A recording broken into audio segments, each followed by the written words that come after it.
Hey, how's it going? Back again for another episode. This time I got my buddy Daniel Butler. He's a former Major League Baseball player with the Red Sox, and he actually got a World Series ring. He played a little bit in the season with them in 2018. So we go into his college and minor league career and go over everything, what it's like to be in the big leagues. So I think you guys will enjoy this one. By the way, we're now on Apple Podcast. You can search for me at the Too Tall Sports Podcast. I'm also on social media at Too Tall Sports Podcast. Check out the YouTube channel if you prefer that. Please subscribe, rate 5-star, because you know I'm a 5-star, and review. Thanks a lot, guys, and enjoy the episode.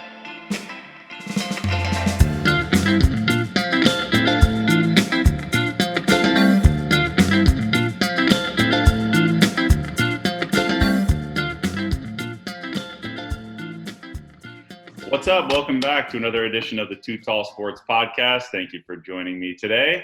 And I have a good friend of mine that I reconnected with to get on the show. So his name is Daniel Butler. He's a former Major League Baseball player, but also went to college with me at the University of Arizona. And I wanted to bring him on and share his experience with you guys. So what's up, Dan? How you doing, man? Good, man. How are you doing? I'm good. Thank you for being on the show. Yeah, thanks for having me. Yeah, definitely. And just a little teaser for later. This guy has something that very few people have in sports, so I think you'll want to stick around to see what that is. You like that tease? Yeah, that was pretty good one. That was pretty good one. So I guess from the beginning, so you're from Arizona, and you and I went to U of A together. We lived together. We were college roommates, so Danny's my boy. What would you, as far as your baseball career and coming from that area, what did you have any other offers out of high school, or where did you was U of A, were you dead set on going there? No, actually, it was kind of a late addition. I was supposed to go to a community college up in Utah, Salt Lake City, or St. George, Utah, called Dixie State. Okay. And I actually found out later through another community college that wanted me, Yavapai. Yeah. That they were actually in the transition period of going to a 4-year school. And so the reason why I didn't end up going there is because I didn't want to get locked into a 4-year school. And then I ended up going to a 4-year school. Of course. Yeah. So, I mean, I had a good scholarship from Dixie, and beautiful campus, beautiful place. It was cold, obviously, in the winter. And, but I ended up ultimately choosing there just because I didn't want to get locked in there for 4 years. And then you decided to go to a major D1 school at U of A. What was that process like? It happened really quick. My high school coach called me in and told me that they did want to offer me a scholarship. Obviously, it wasn't very much, being an in-state guy and kind of being late to the show. But it just gave me 25%, and I was like, yeah, let's go. And then I just went there. It was kind of random, out of nowhere. It wasn't like I was always communicating with them or anything like that. It was just kind of random. Yeah. Well, you got to, not too far away from home, so you got to stay in state, which is probably good for the family and stuff. Yeah. I mean, that was the thing, was I got to stay home. I was only an hour and a half, 2 hours away. I'd go home for holidays or birthdays or whatever, just a quick drive or whatever, if I just got homesick or something. But it was cool because I got my freshman roommate in the dorms was Burns, and I grew up playing against him. So that was nice. So we moved in the same place, and it was nice. So that was cool. Yeah, definitely. I mean, there was a lot of talent, even from Arizona, a lot of those guys and from all over. We were pretty stacked freshman year. What were your thoughts on like getting playing time? Because there's a lot of talent there. I mean, how'd you feel about being one of the catchers? Yeah, so I obviously didn't play very much at all. Hey, I'm with you, man. So I redshirted my freshman year, so I didn't play at all. But I was lucky enough to, I guess, be on. It was either because I was a catcher or because I was behaving or something that I got to be on the travel squad. So I got to go and go to some cool places and be a part of the travel squad in my freshman year. But even with that, like even my second year, I was still a backup. I was pretty much a backup my whole 4 years there. So I went there for 4 years, and I left like 1 year early because I had that redshirt year. Right. Mentally, when you got to your, you did play 4 years there. Mentally, kind of where were you at with like, did you even think about pro ball at that point? Did you think about, what's beyond college? Yeah, so I almost transferred after my freshman year. I was talking to my buddy back here, Raph. who I know you know about him. We've talked to him a lot. He was the guy that kind of brought me up and taught me hitting and catching as a kid. But he was helping me out, trying to get me to go to a new school and transfer. But I was kind of locked in on, I was like, I signed up here. This is what I got to do. This is what place I got to be at. But I just wanted to play there, and I was enjoying my time there. I was enjoying my teammates, my friends. I just was locked in on playing there, but it really did suck not playing. And the longer I was there for like the end of the 4 years, I didn't know pro ball was even an option at that point, but that was ultimately the goal. Yeah, for sure. And look, I mean, I was one of the guys after my second year I transferred. If you want exposure, you got to play. And if you're not playing, who's going to see you? Right, exactly. Yeah. But I'd say, I mean, a good way to get some exposure is for you after your senior year, you played in the Cape Cod Summer Ball League, which for most people, if you don't know, is probably the best summer ball league in the country for college players trying to get drafted. So can you kind of go into what that was like when you finally were done with college and you're like, hey, I got to give this a shot? Yeah, so I went there as a temporary. I wasn't even there as a full-time guy. I was just temp while the College World Series is going on, because while the College World Series goes on, obviously got to fill the rosters. So once the World Series was over, I was filling in for a guy named Micah Gibbs, who was at the LSU. He was the LSU catcher. And once the World Series was over, he got his job, obviously, in the Cape. So I got released from that team. But luckily, a guy by the name of Brian Holiday had to go back to school for whatever reason, summer school or something. But so that summer team, so I went from YD Red Sox to Brewster Whitecaps. And I just got there. I just happened to be playing well when I was there. So I got exposure there, and I was playing every day. So that was the most at bats I'd gotten in a while. Right, exactly. Now you can kind of showcase your talent a little bit. And as far as the talent goes there, the type of players that kind of go there, what was that like playing against? Was it truly the best of the best there? Yeah, I mean, like, take for example, when I was with the YD team, I mean, my roommate and the guy that drove me to the field every day was Chris Sale. So That's insane. Yeah, so I mean, and he's a good dude, great guy, and luckily I got to play with him later in my career too. But it was crazy because everybody was so good, and I was just there as a temporary, and nobody knew who I was or anything like that. And so, I mean, you're playing against all the best, big schools, little schools, everybody's there. I mean, and it's crazy. It's just like high school backfields. Right. Yeah. The fields are old, right? In small stadiums and whatnot.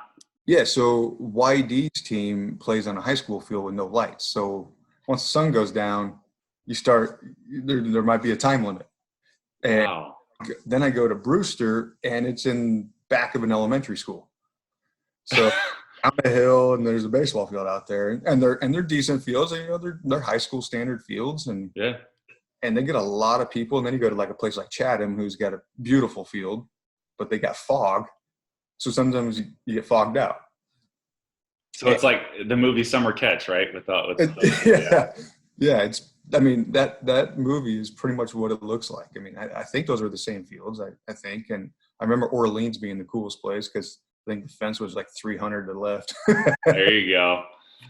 So you finally got to play, and you got some looks from some organizations. How did you end up signing with the Red Sox? That was kind of random as well. So I was just playing, and I got approached after one of the games. I was just walking back, after the field, and a couple of the scouts approached me, and I guess they had a need in short season. Somebody got hurt, and they needed a catcher, and they liked what they saw from me, and they just asked me if I had signed, and I was like, "Whoa, what happened? Where'd that come from?" And so obviously I panic. And Right, this is a real deal here. Yeah, it just happened out of nowhere. And then they were like, "Yeah," and then I was like, "Well, I want to play one more game with my team because I don't want to just leave after that. So I played one more game, and that's fine, and then we'll leave after the game." So literally right after I signed, I went back to my host family and packed up my stuff, and they drove me to Boston. Wow. In the middle of the season? Yeah, in the middle of the season. Yeah, I just left. It was like I felt like I was in the Cape Cod for like 2 weeks. I have no idea how many games I played.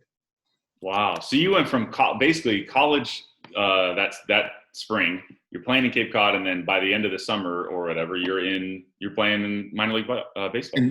In like June or July. No, it was just like in July. So I'm from February college, July. I'm in Lowell, Massachusetts, playing in short season. It was crazy. That is crazy. So they rushed you to get your physical, and then what? You got to Lowell. We started off. I met the team in Tri-City. Oh, okay. So you joined the team on the road. I joined the team on the road. Yeah. It was really.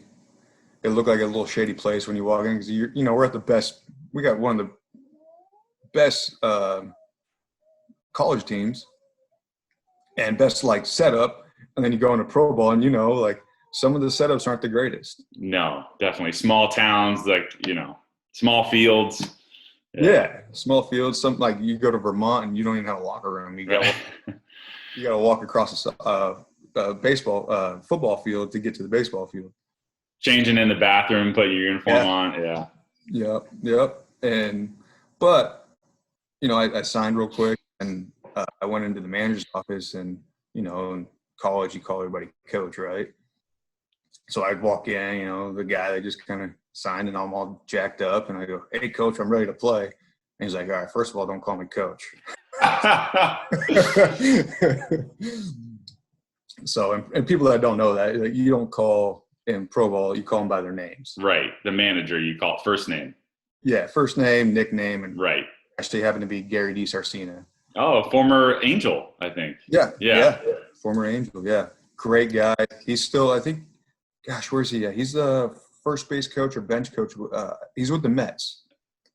And I run into him last year when we were. Oh, really? Yeah, great guy. One of my favorites. Nice. Well, that's good. You made those connections. So, speaking of connections, before we go too far, so you normally people stay with host families in summer ball and in some of these lower level leagues. So, what was your experience like with host families there? Yeah. So when I was at YD, I lived with a guy by the name, we called him Doc, and he's a kind of like a semi-retired dentist. Great dude, has a house on the lake, awesome guy. And I still keep up with him to this day. And he calls me on like November and tells me he loves me. And he comes to games. He's kept up with my career the whole time. Even his buddies kept up to him. When I was in AAA in Pawtucket, they would come out to games because we were up there. They're in Cape Cod, and Boston or Pawtucket's on like 45 minutes. So they would drive up to games and come watch me and stuff like that. And then the craziest one is when I went to Brewster. I lived with this lady. And her friend that always went to the games, her name's Althea. And I didn't live with Althea when I was in Brewster, but I lived with her good friend. And Althea was she still goes up to Brewster to watch the Whitecaps play in the summer, but she lives in Florida. She's like a snowbird. Okay. I lived with her every single spring training I was in Boston. She called me as soon as I signed and said, "Hey, when you come to spring training, I have a place for you." So I was like, whoa, because as you know, spring training, rent's expensive. Yeah, for sure. Arizona and Florida. And in minor leagues, you don't get a lot of per diem to pay for that rent. It doesn't really cover it. Plus, you're only there for a month, maybe two. Yeah, it's hard to get a lease. Yeah. And in my position, I didn't even know if I was going to make a team. So I didn't know how long this was going to last, because when I signed, there was no guarantee I was on a team the following year. Right. So I didn't make a team in spring, but every year. So I lived with her every year from 2010 minus my 2015 season when I wasn't there, all the way and I lived with her in 2018. Wow. So that's a crazy connection. Like, you never know. These people can help you along the way. That's pretty cool. Yeah, she was great, man. She still is great. She's like 95, 96. When I met her, she was 89. But she's awesome. I played golf with her when I was there. She lives on a golf course in Fort Myers, and she's awesome. I mean, I get Christmas cards from her. She's like my grandma. Wow, that's awesome. Great. That's cool. Yeah. Some people, some people are all about helping, guys in our situation that didn't make a lot of money, that, they're not from the area. They don't know anyone. So there's some good people out there. Yeah. Yeah. And every Monday we watch a Bachelor in spring training. There you Yeah, go. good times. Yeah, definitely. So now that after Cape Cod, you went to Lowell for a little bit short season. That's one of the lower levels in the minor leagues. And then you jumped to high A at the end of the season. How did that happen? Not really sure. So we were in the playoffs. I think I hit 180 in short season that year. So I got the bat knocked out of my hands. But we went to the playoffs in Lowell. And that's actually a funny story, too, because guys were mad at me. I actually homered in the playoffs. And people that don't know, guys are ready to go home. They just played college. So I hit a homer to put us ahead in playoffs. Well, the next day was September 11th. We were in Staten Island, so we didn't get to play. Oh, wow. So we had to stay an extra day to play the game where we ended up losing. And my buddy Alex Wilson still gives me crap about that.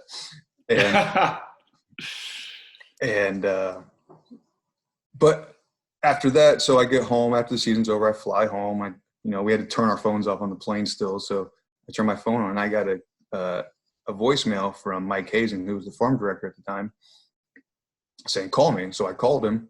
He goes, hey, we want you to come back to Salem, Virginia, which is the Carolina League for the Red Sox, and we want you to play in their playoffs.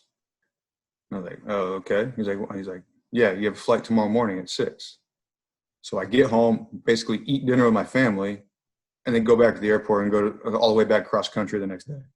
Wow, that's insane. I mean, I hate to say it, that's what minor league baseball is like. Like you Yeah. get less than 24 hours notice, you're either getting moved up, moved down, traded, whatever, or come back after the season. Like you had just gotten home after a long ass year. Yeah. And now you're going back to play again. Right. And you're starting to decompress on the plane, and you're just kind of, you're in shutdown mode almost. And you're kind of going over your career, especially in that situation with me, because it was kind of whirlwind. It went from, like you said, college to pro ball, and then I'm like, whoa, what just happened? And I land in Phoenix, and the next day I'm leaving Phoenix to go to Virginia. That is crazy. Yeah, it's crazy. Well, at least you got some high A experience right off the bat. I mean, most guys don't hit high A for their first minor league season. So, well, I think we talked about this earlier. It's like I was 23. I was 4 years removed, so right.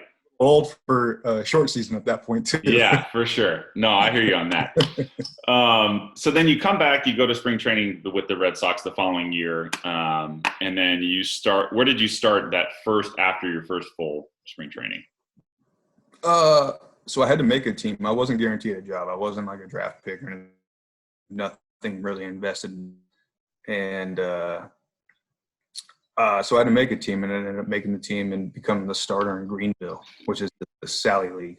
Right, South Atlantic League, which is low A for the Red Sox down there. Right. Beautiful city too. That's one of my favorite places to play. Oh, really? Yeah, and the isn't the field kind of like the Green Monster? It has the same replica. Yeah, it's like a replica of Fenway. Yeah. Okay. And it's a cool city. Yeah, and the people down there are great. Yeah, people are awesome. You're in the South again, so the only thing that threw me off was the pollen. I didn't know. You wake up some days and your car is yellow. Really? Yeah, and I had no idea at the time like what pollen was. I'm in Arizona. Like, we don't really have spring. It's hot all year. Yeah, I mean it's gonna be 106 today. We went from being cold to 6. Wow, that's crazy. Yeah. So you got. Go ahead. I loved Greenville. Greenville was cool. I love that place. Helped that I played well there too. Yeah, that's true. Right, you always like the place you play well in. So you had some of your season there, and then you went back up to the Carolina League again later that year. Yeah, so I had a good year. I made the All-Star team, and then right after that, I went back up. They called me back up to High A to make my new transition into High A, and just kind of moving up the ladder from there. So I didn't play a full year in Low A, but I pretty much it was a little more than halfway through the year, obviously, because I made it to the All-Star break. But right after the All-Star break, I moved up to High A and started up. And that following year, I started in High A as well. So a lot of people sometimes ask me about the different levels. as far as I always thought that the jump from low A to high A was a decent jump, and then from high A to double A. Did you find a difference there? Which one do you think was a bigger jump as far as like the talent goes? Yeah, for me, high A to double A was the biggest jump, and I probably say that because I struggled the most in double A. A lot of people do. It's if you get to double A, you got a shot. Yeah, and ball starts sinking and cutting, and for me in low A and high A, you got a bunch of young guys. Maybe they have to throw hard or whatnot, or there's not too many guys that are nibbling on the plate. They throw it over the heart of the plate a lot in low A and high A, and just throw it as hard as you can. Yeah, they throw and pray pretty much, and they got two pitches. They haven't really got a good secondary weapon or an out pitch that they can command. And then you get to double A for me, and I think that was kind of low A and high A were kind of the same for me personally.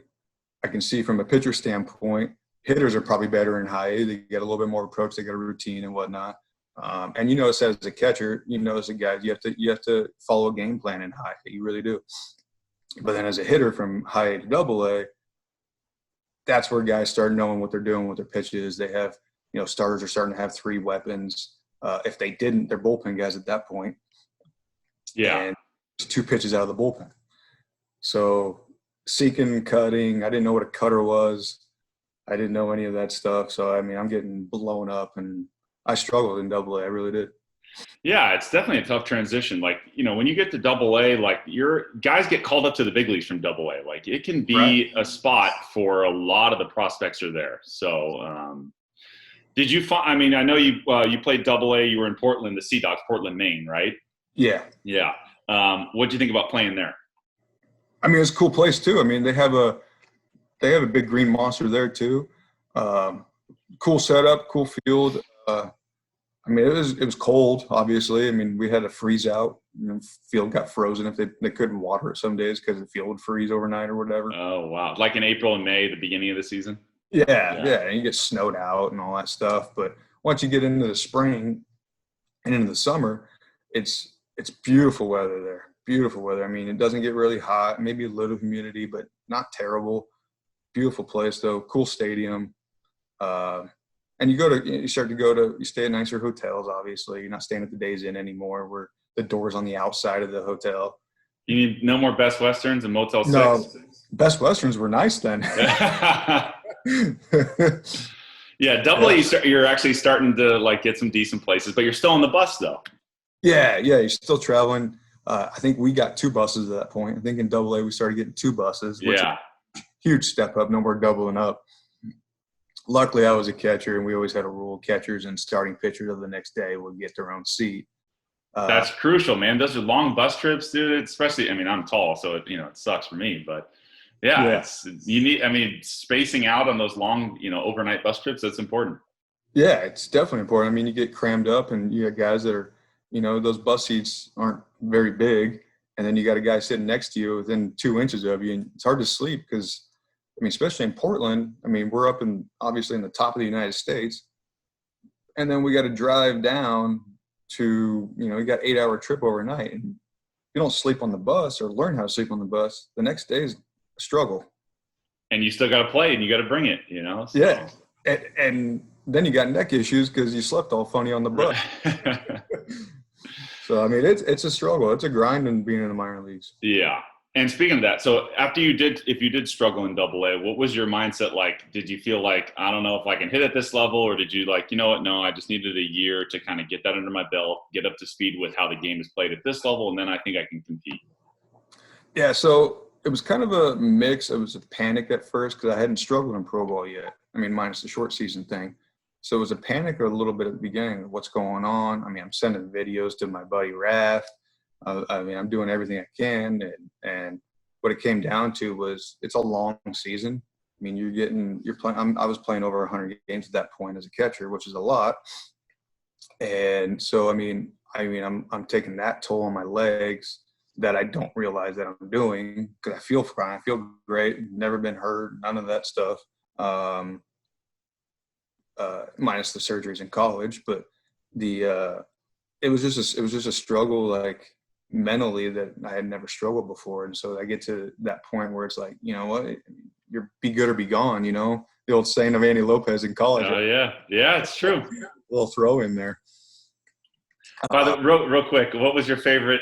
He had a lot of names for social media. What was your favorite one? Myface.com. I Space like Cadet was a good one too. Space Space, or yeah. My Book.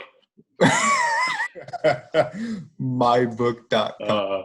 Well, our coach just, obviously he's a different generation, so he didn't understand the names of social media, so he just put them together, Yeah, I mean, and MyFace was still a thing, or MySpace was still, hey, he's got me saying it. Yeah. Yeah, in 2006, 2007, MySpace was still in there, Facebook was just starting. You still had to have a .edu to get into Facebook. That's right, when it was still good. Now everybody's on it, so whatever. That's when I got off of Facebook, right. when grandma started getting on, and I was like, all right, that's enough. Yeah, I hear you, dude.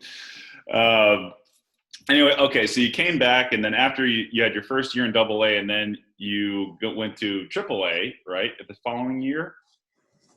Yeah. Or during that year, you got called up also? Yeah, it was like a month later. Yeah. I had a couple stints in AAA just because guys were hurt, and I think I went from, at one point I went from low A to AAA, and that was a taxi ride. Wow. In a taxi, and I think it was just because I was one of the older guys in low A, and I think I was closest. Right, exactly. A little bit to do with the proximity in the cities, because I met the AAA team in Charlotte. Okay. And I didn't play, but I actually homered my first at bat in AAA. That's a good start. Yeah, it was a good start. And then I think I didn't get any hits after that. So get it out early. Yeah, get it out, get it in. So, but yeah, I went to AAA in 2012, I think, for a little bit. I actually don't really remember that much about it, probably because it wasn't very good. But 2013 was my first full season in AAA. And after the 2012 season, I got put on the 40-man roster while I was in winter ball. That's awesome. That's a big deal. It means you're one of the preferred, that guys. So that means they actually have your interest at heart here, that you might be getting called up at some point. Yeah, exactly. And it was funny, like the way I was in Dominican playing winter ball when they did it. But at the time I had food poisoning. So I was actually in my hotel room in the Dominican with food poisoning. And my wife now was visiting, and she's the one that answered the phone call. So Mike Hazen was the guy that ended up calling me and telling me I was in the 40-man. And but I was sick with food poisoning that day. I was in I was messed up. Yeah. I believe it. You're not used to eating that food. Yeah, I decided to have they say don't eat the vegetables and stuff, but we're at Casa de Campo, gorgeous place. It's a golf resort. Everybody loves that place, right? And you can't get in the place unless you gotta go through security to get in the place. And I was like, I'll have a burger on the beach, and yeah, I'll take lettuce and tomato. And that was the wrong decision, Damn, dude. So yeah, I guess on that note, you got to play winter ball in the Dominican. What was that experience like? Did you feel like it improved your game, or was just overall you got exposed to a different type of baseball, that the Latin side of things? Both. So Dominican's really, really tough to play. So I was a horrible hitter there. I was surprised I didn't actually get released, because they release guys quick there. But for some reason, they liked the way I catch so much. I threw out a bunch of guys early on, and they liked that. And but I think I was like a 170 hitter the two winters I played there. I wasn't a very good hitter there. But you got big leaguers that are pitching there, and you got roster sizes of 80, and they just kind of rotate in and out based on, if you're a starter, they have a 7-day rotation as a pitcher. That's nice. Yeah. So if you're a starter, you're not on the roster if you're not starting that day. So that's how they rotate in and out. And then if you're a bullpen guy and you're on inning limit, because your organization back in the States kind of controls your inning limits and stuff like that. So if you're on an inning limit, then you can't be on the roster the next day either, if you're, depending on if you're available that day. So if you're not available as a pitcher, you don't even travel with the team in winter ball if you're a starter. So But that was a different experience. Really fun place. Funny story there. First game there, Winter Ball 2000, the winter of 2012. Mid pitch, guys in the windup, I'm catching. Lights shut off. Did he throw it? No. Oh. He was just about to be in a leg kick, but it was pitch black. And I've never panicked so much. I ran off that field so fast. Oh, dude, that's scary. You're like, and here comes it. Oh, my, I can't see. Yeah. And then I come back out, and I'm in the dugout, and I look, and everybody's got their phones out, and the lights are on everywhere. But it took like an hour for the lights to come back on. We just resumed play like it was nothing. Oh, my God. That's wild. Yeah, Winter Ball is fun, though. You get the band. The band shows up late, and they got bands and trumpets and drums, and it's like a parade on their way in, and it's constant. It is constant. Oh, yeah, this is like their World Series down there, right? This is a big deal for those guys. It's their Major League Baseball. It's their Major League Baseball, and heck, one of our closers was Jose Valverde. That was one of my closers down there. I mean, it was crazy. Some of the players you're playing with, and so you got big league guys, and it's the closest to the big leagues at that point because you got all the Latin guys that throw hard, and then you got all the premier stateside guys that are going there to get more at bats or more innings, and they're the premier of the states at that point, and they're all older and they're accomplished, and they know how to get people out. And people that don't know this, the Latin guys, they play year round pretty much. I mean, they might take like a month or two off, but they're back in winter ball before they even come to spring training. Yeah, that's crazy. That's why they're always like throwing 100 when they get there. They're ready to go. Yeah, they're locked in spring training. They're pushing the full season. They never take a break. It's their only way off the island, right? Yeah, exactly. Yeah. Exactly. They play their way off the island. Yeah, exactly. Okay, I want to come back in a minute and talk to you about the rest of your career. Right after this, we'll be back with my buddy Dan Butler.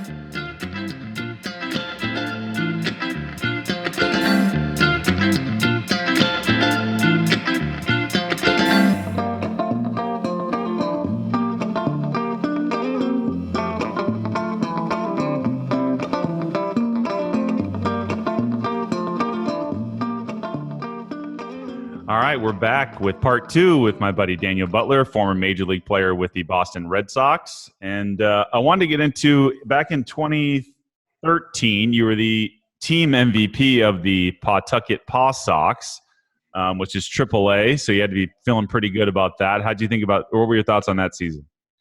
Yeah, it was obviously the best season I ever had. I think I hit like 260 with 14 or something like that.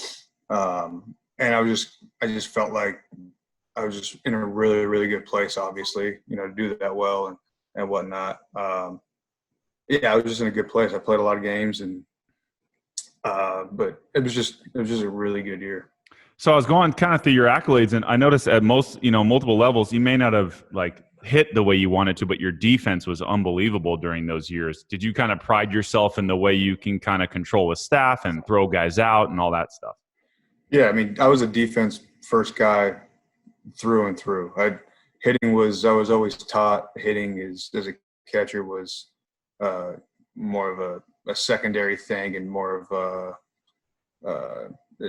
icing on the cake. Obviously, you got to hit a little bit to stay in the game, but catching was by far my priority over everything. And calling a game, or I took pride in that. And obviously, communication with pitchers and stuff. I'm sure as a pitcher, you guys appreciated that a little bit. For sure, man. If we're out there and I don't have to shake you off, and yes, I agree with that. I agree. You know what I mean? It just makes the game flow better. Yeah, not only that, I mean, you got trust in what I'm putting down, or maybe it takes some thought process out of your mind, because you guys got a lot of stuff going on too when you step on the rubber. So, I mean, if you can create that sense of reliance or ease for the pitcher, I mean, everything just flows, like you said, but way better. Definitely. So actually, you had a great season there, and then you came into spring training. You're still on the 40-man. You haven't got called up yet. Where was your head at going into that year, 2014? I was kind of let down a little bit that I didn't called up in 13, but that was the year they won the World Series too. So it's hard to go both ways there. So I didn't get called up in 13. And I was kind of disappointed. But at the same time, I knew that, I'm still on the roster going into 14, still got a chance. 13 was my first full season in AAA too. So I mean, there's that factor as well. So 14, I was still in the same place mentally. Like I'm planning to get in the big leagues. I'm just going to carry on my business and just try to get to the big leagues the first time in 14. And luckily something happened.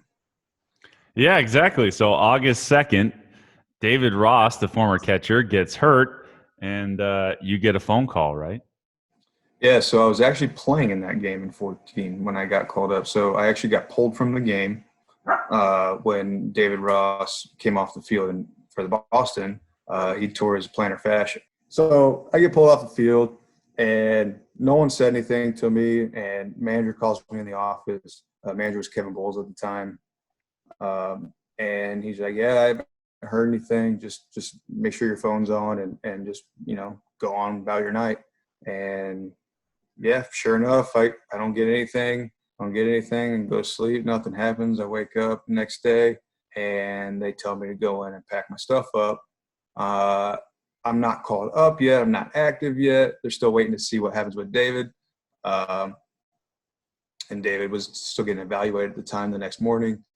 But go to Boston and go to the hotel and just hang out.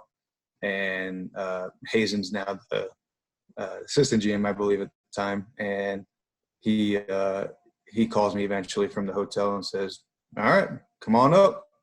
So mile and a half, 25-minute later drive. Yeah.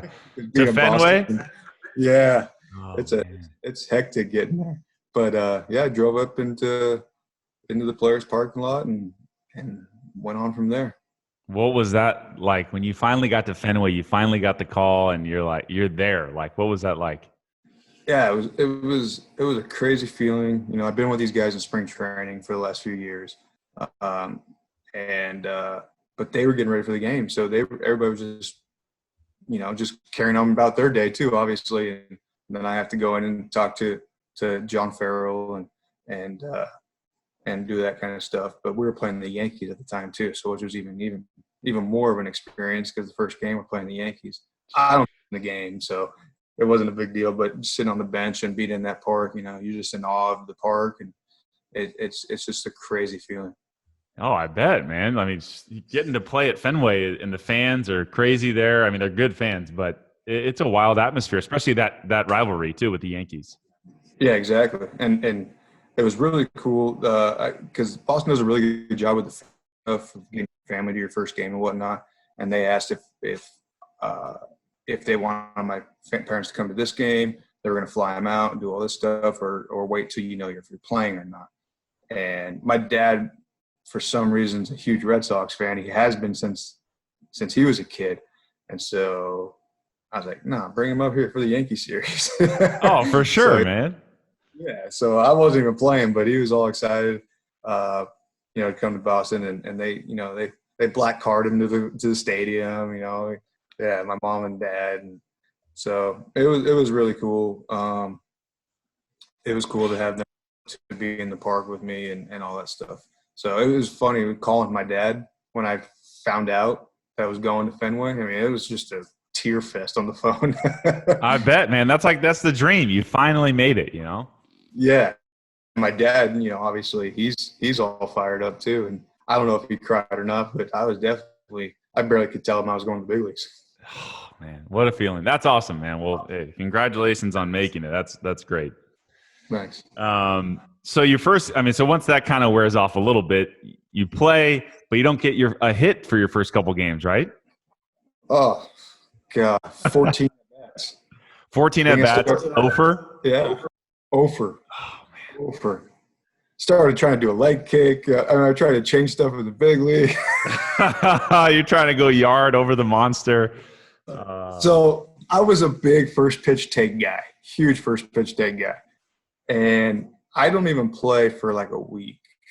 We go on the road, and we played the Yankee series, didn't play in that game.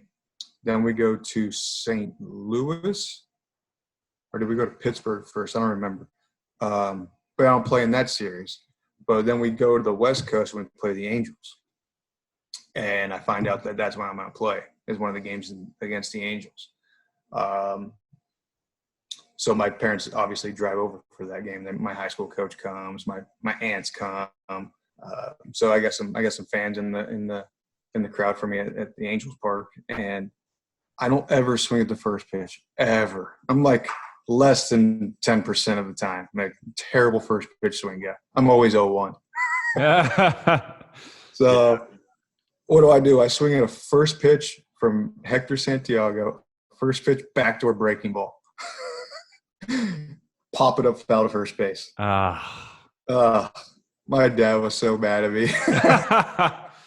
You forgot the plan. What were you doing? Yeah, he's always on me about swinging first pitch too. He's like, "You gotta swing, man. You gotta swing." And I'll do it in the big leagues. Yeah, they're just gonna throw one right down the middle, right? Dude, it's your first game and you get a freaking breaking ball first pitch. Like, who do they think you are? You know? And it's funny. The pitching coach at that time was Mike Butcher, and I had him last year with the D-backs. And he's like, and I actually talked to Hector during the season last year in the outfield during BP. And he's like, "Yeah, it must have been a mistake. I never throw backdoor pitches." Of course. So that was your first game. So then what? It's a couple more games, still nothing. Yeah, nothing. I hit a ball in Cincinnati my next start, and Billy Hamilton and ran it down in left center. So I thought I hit it pretty good, but obviously I didn't hit it good enough, and I got ran down. And then, it was starting to panic now because I know my time's limited. David Roth on the DL, and his season's not over. So at that point it was 15-day DL. So I got, times are starting to get limited. Am I going to ever get back to the big leagues without getting a hit? So finally, the last day, I finally got a hit against Baltimore off of a weigh-in chin to break up a perfect game. Oh, wow. Yeah, a little nugget for you in the sixth. That's cool. Double off the monster. Nice. That'd be a good feeling. Yeah, almost got thrown out a second. Had to slide. Hey, as long as you get there before the throw, that's all that matters. Yeah, the only issue was we were down about 8 runs at that point, so I wasn't too excited. Right. But for you're like, yeah, Yeah, exactly. It's That's just hard. cool. Like I said, I was a defensive guy, and I took pride in the scoreboard, and so it was hard to be too excited because I'm down 8 runs, and I feel like it's my fault, right? So what was it like on the catching side? Like, I know obviously hitting's tough, but what was it like catching in the big leagues and those pitchers, and how do they do anything different, or is it all pretty much the same once you got up there? I think it's a lot more about, there's so much information that a catcher has to be he's pretty much required to know, right? He's got to know the hitters, he's got to know the pitchers, and the guy I caught that game was Joe Kelly as a starter. Oh yeah. And we had just gotten him from St. Louis, so I'd never seen the guy before. So I had to do, talking before the game and try to figure out pitches. And at the time, he was throwing a bunch of sinkers, and he threw hard, right? So he was throwing hard sinkers, but he just got hit there. And and the preparation. It's just incredible. You get a binder every game, every series. You do the meetings before the series, and you do the meetings before the game, and you got hot, colds, and you got all the first. You got to know, and you're expected to know. And so when that stuff doesn't get carried on throughout a game, they start questioning your ability to prepare and to call a game. So there's some stress. There's definitely some high stress levels there. And then obviously you got Veritek, who is one of the most prepared catchers of all time, right? So you got that on your shoulders too. Did you get a chance to work with him a little bit? Oh, I worked with him a ton. Yeah. So yeah, I got to work with him a lot. So there was a time where he was still playing when I was in big league camp, and so I got to work with him in spring training and stuff. And then later on when he retired, he was still coming around a little bit and being kind of helping out with the catchers and stuff. So I worked with Jason, worked with him a lot. That's cool. Yeah, that's awesome. So you got called. You got to play for a little while. Then obviously you got sent down once David Ross came back. But this is where I pay off the tease here. The one thing you have that a lot of people don't is a World Series ring, because they won the World Series that year. So what was that like getting a ring? In 2018? I'm sorry, in 2018, yes. Yeah. So I don't get back to the big leagues till 18. So I was in the big leagues in 14. Don't get back to the big leagues again until 18. With a stop in Washington for a season. Yeah, actually, let me back up on that. So after 2014, Then the Red Sox decided to let you go, right? Yeah, they DFA'd me at the end of 14, and the Nationals traded for me. Right. So you played with the Nationals, and then where did you think? And we'll come back to 2018 in a second. But where did you think you were at career-wise after 2014 when you left the Red Sox? Well, I thought I was still in a good place going into 15 because I felt like they traded for me. They wanted me. I'm still on the roster with them. And then my season didn't go very well. I was in Syracuse all year and ended up getting DFA'd when they got Papelbon. Right. And I get DFA'd. Now I'm no longer on the roster. And now I'm starting to question my career a little bit, right? So I'd never been DFA'd and let go. So I stayed on the team. I was just not on the roster anymore. So then at the end of the season, I become a free agent. Right. Then right. So then you decided to go back to the Red Sox after that. Yeah, because I had such a bad season in 15, I was starting to struggle to find jobs all of a sudden. And, you know, I'm just a year removed from being in the big leagues. And it's crazy how there's not many phone calls coming in. So the Red Sox offered me a job, so I jumped on it. So I signed with them in 16 and then again in 17. In 16, I wasn't guaranteed a job either. I had to kind of play myself onto the team. I did one phantom stint. Okay. But I ended up playing well. I hit 300 that year as a backup. And then in 17, they brought me back. And then in 18 again, they brought me back. Right. That's when you got called up again in 18. Yeah. Right. Yes. Yeah. So Vasky broke his hand sliding into second, and then Blake Swihart pulled his hamstring. So it took two guys for me to get to the big leagues that year. So I got back up there, and I was only up. Now it's a 10-day DL stint because the rules changed. So I was up for, I think, 10 or 11 days. I couldn't even tell you how many days. And I was more appreciative of that year, being in the big leagues, than I was on my debut. Why is that? Because I told myself prior to that year, if I wasn't back in the big leagues in 18, I was going to retire. And I had actually already decided, this is a little nugget that I haven't really told too many people. 3 days prior to that, I had already told myself, and I've told my wife, that this was the last year, and I was going to retire at the end of the year. And I didn't tell anybody on the team. I just told people that were close to me. And 3 days later, I was in the big leagues. little like, oh, it just before you leave, here's a little help. Yeah. Well, it's like when you're playing poker and you win the last hand. You know, you're like, oh, I should walk away. And well, I just, I'll play a little bit more. Here's a little bit more money. Yeah. They're trying to keep you in the game, keep your stress levels high in the off season. But yeah, I ended up retiring after 18 anyway, after the World Series, obviously. That's when you got your World Series ring. Yeah, that's when I got it. Yeah, in 18, I got called up after those two guys got hurt, and I played in a couple games, and they did everything they could not to play me. I think Sandy Leon got just crushed with playing time, and eventually they had to play me because there's only so many games a guy can catch in a row. Yeah, for sure. You might as well give the guy a day off, get you in there. Yeah, so it took I played 2 days in a row because we had a day-night doubleheader on a Saturday, and we played against Baltimore. So I got one hit in those two games, and you love Baltimore. 9 innings. Oh. Yeah. I never played 9 innings in those two games either. They pulled me before that. Oh my God! They pitched it for me. At least you got out there. Yeah, I got out there, played, and I contributed a little bit more. So, what was it like getting a World Series ring? So I tell people this all the time. It's like I was the biggest fan because I'm at home during the playoffs, right? Season's over. I don't get called up in September, so I go home. And now I'm like the biggest Red Sox fan, right? Because I know if they win, I'm getting a ring. So I had my glass of bourbon with me every night they played, and we cheered them on. And I was over at my buddy Raph's house when they ended up winning and clinching the World Series. Did you know you were going to get a ring? I did. I just knew that if you played a day in the big leagues, playing, in that year and just from other guys, that you're pretty much going to get a ring.